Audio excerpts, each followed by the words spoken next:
So we are now 6 months into the Biden administration. Have you seen a shift in China policy, especially with relation to trade?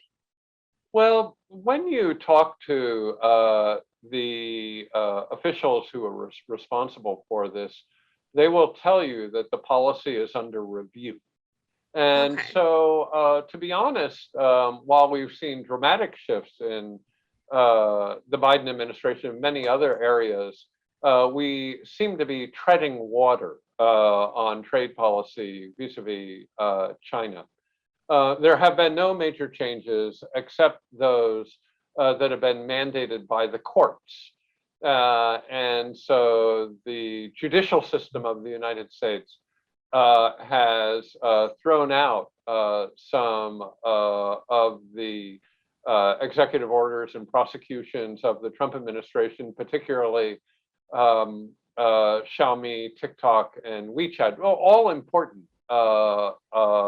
companies in and of themselves.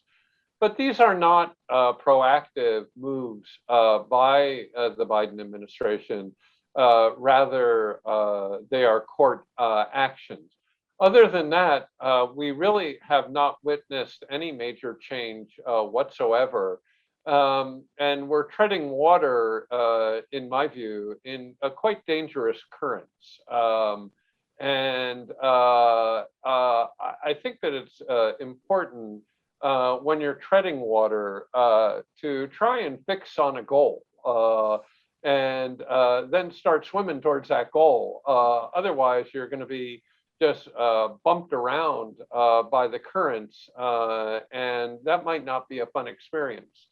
But at least to date, the administration has not shared with us their vision of their objectives on where the US-China relationship is going. They have not fixed upon what the future of the trade and investment relationship is. They have continued the policies of the past almost without any change. I think that that bears scrutiny. And particularly as Ambassador Tai, Secretary Raimondo, Secretary Yellen, Secretary Vilsack begin to get to know their Chinese counterparts, I'm hopeful that a vision that truly does respect the needs of the American middle class and American workers is brought into fruition.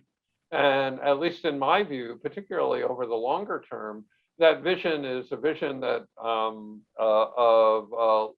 not managed trade, but rather the laissez-faire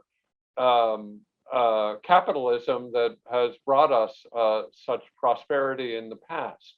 At least in my view, with the exception of those narrowly defined national security areas, we are far better served by markets than by government bureaucrats telling us through either carrots or sticks as to how should we be running our companies.